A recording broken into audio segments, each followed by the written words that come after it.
My name is Chase. I'm a software engineer. Before we get started, I wanted to do a quick poll of the audience. Who here is a software engineer? Raise your hand. Okay, a fair amount. Of those people, how many of you have a bachelor's or master's in computer science? Okay, a fair amount. And this one's for anyone, software engineer or not. Who here has had to learn something for their job that they didn't learn in school? Okay, cool. So I think we have the right audience for this talk. Hi, my name is Chase. I'm a software engineer, self-taught, worked in Ruby on Rails my whole career. I don't know if you've heard, but LLMs are a big deal. They're a program that you can talk to that has almost the entirety of human knowledge put into it, and it's pretty smart. LLMs can write code, right?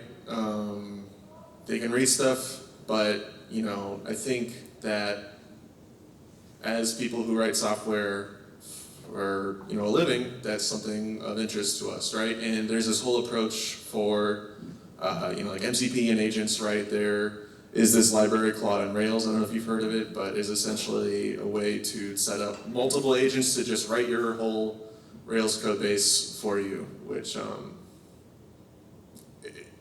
I'm sure we'll see more of that in the future. I'm not here to talk about that today. I think that's more sort of like a commander framework, right? Where you're, in like you're throwing your AI agents to this and that. I'm more interested in how we can use AI to better ourselves. On some days there may or may not be a Luddite, but it's here, and you got to embrace it, or you're going to fall behind, right? And so my talk is a lot more, about how can we use this to better ourselves and improve our learning habits, so that we, as knowledge professionals, can continue to be productive and provide value beyond that of an LLM. We all have had to learn something for our jobs, right? Whether it's a new JavaScript library, how Git rebase works when you mess up your branch, right? This path that we're on requires continuous learning and development. I consider myself an autodidact, right? I never took a CS course in college, was able to break into the field, right? But on some level, right, we're all learning new libraries, new way to do things. I don't think that LLMs can replace how the actual benefits of sitting down and studying and learning things on a daily basis, right? Like we all know that we should be learning a little bit every day and compounding it, taking notes, right? We all know this, whether or not we do it, up for debate. I don't think LLMs can replace it, but it is like you have a library assistant that knows everything and you kind of trust it, but you don't. So what's going to be next are some of the tips and tricks that I've learned, right?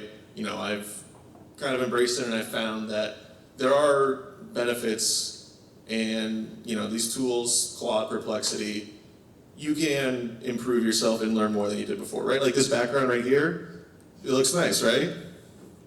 Thank you. Yeah, it's a shader that I wrote, right? It's not Googleable. It's math applied to colors and time, which I wouldn't be able to do otherwise. But anyway, so one of the number one things, right? Why this talk is called the rubber duck that quacks back. I'm sure we're all familiar with the practice of rubber ducking, right? Supposedly, I don't know if anyone's actually done this, but when you're writing software, you have a rubber duck, not with an AI or anything, plastic with air that you put on your desk, and when you're stuck on a problem, what you do is you talk to the rubber duck. You say, hey, rubber duck, I want to format this thing, but it's not centering right. It's like using a div, but then through the act of verbalizing the problem and clarifying it, you can either solve it that way or at least put yourself on the right direction and know what the next step is, right? And so for me, I know a lot of people like the agents, MCP. I do like the web interface for LLMs because it forces you to write a detailed prompt to the query or problem that you're looking to solve, right? I know it's funny to say that oh yeah, the best part of LLMs is that you have to write something, but guess what? You can also hit enter and stuff comes back. But I do like the web interface, and it's probably going to take a lot for me to try and like adopt like an agent or an MCP interface to an LLM. They can't show you the 101, right? So, let's all admit it. LLMs have a problem that's inherent, right? They can hallucinate information. It's pretty good about giving you mostly right stuff, but that's the problem, is that if something's very wrong, you can detect it. If something's very right, you can detect it. But if something's almost right, but not quite it, and especially if you're new in a domain, that can really trip you up. I do think that risk is mitigated if you're wanting to learn a new area, right? Like, I've been working in Ruby for a while. I think it'd be cool to like learn Rust. Like, how can I do that, right? I don't think you want to ask an LLM and work with it every single day to learn Rust. But if you're like, where do I start? Or what are some core concepts? LLMs are really good at giving that information, and you're not internalizing it as much, right? You're trying to get a lay of the land. And so the risk of learning something wrong and making a mistake is mitigated, right? One of the best things with LLMs, you can ask it dumb questions, right? It is for lack of a better term, a safe space for you to ask anything you want, right? Like, who here has been in a classroom or at a tech talk and something came up and you didn't know what it was, but you were too afraid to ask? It happens all the time, right? It happens to me, right? Like, I'll want to learn something about linear algebra, and I look at like a LaTeX equation, I'm like, what is that squiggly thing? Sometimes you can copy and paste it. Sometimes you have to literally say, hey, Claude, what's the squiggly thing? And they're like, oh, does it look like a W? And it's like, yeah. It's like, oh, okay, that's lowercase omega. I'm like, oh, okay. But, I do think that especially for autodidact, for self-guided learning, anxiety and mental blockers and not having someone to talk to is going to stop you way more than any like tricky concepts, right? And for me, having again, mostly right thing that is kind of sycophantic, because it came out, there's a paper that the more sycophantic the LLM is, the less effective it is. This is kind of using that trade-off, right? Where you don't necessarily want it to be, you want it to be right, of course, but if it's nice and open, then you reduce that anxiety, you can get to the next barrier. So asking AI dumb questions, I love it. You can also ask for sources, which is kind of a crazy feature, but nowadays these agents have the ability to go on the web and search for things and return it back, right? And so if you're starting to get deeper into solving problems and want to understand core fundamentals or primitives in a programming language or framework or game engine that you're not familiar with, it can then go and find the documentation and return that to you, and then you don't have to just be blindly trusting Claude or something like that. You can go to the authoritative source, right? And so I will say, so like everything about this talk has been like very topical. Like I pitched this to Scott, and like 10 minutes later, ChatGPT was like, oh, we have study mode now. I was like, whoa. And then I was researching this. I was like, oh, Perplexity is kind of cool. I hadn't really heard of it before. And then in the news, it was like, oh, Perplexity wants to buy Google Chrome. I'm like, okay. But, so just like as an example, we can do with Claude. So like, can you explain this like algorithm for generating like noise or texture for shaders? So you're probably gonna misspell it, but I think it'll know what I'm looking at, right? But I'm like, oh yeah, there's this way so that when we make graphics that it looks cool, right? Oh, it even knows, like what I'm doing. It'll give like a nice explanation. But then again, if I want to get to like the definitive sources, I can ask for a source here, or I can go to Perplexity. I think I typed in the right thing, let's see. Yep, okay, but yeah, so you can see that it comes up with like the sources right away, and it tries to be more authoritative, like it's a mix between a search engine and like Claude or something like that. So I kind of came up with a lot of stuff working with Claude, and then I found about Perplexity. Was like, oh, okay, that's pretty cool. So,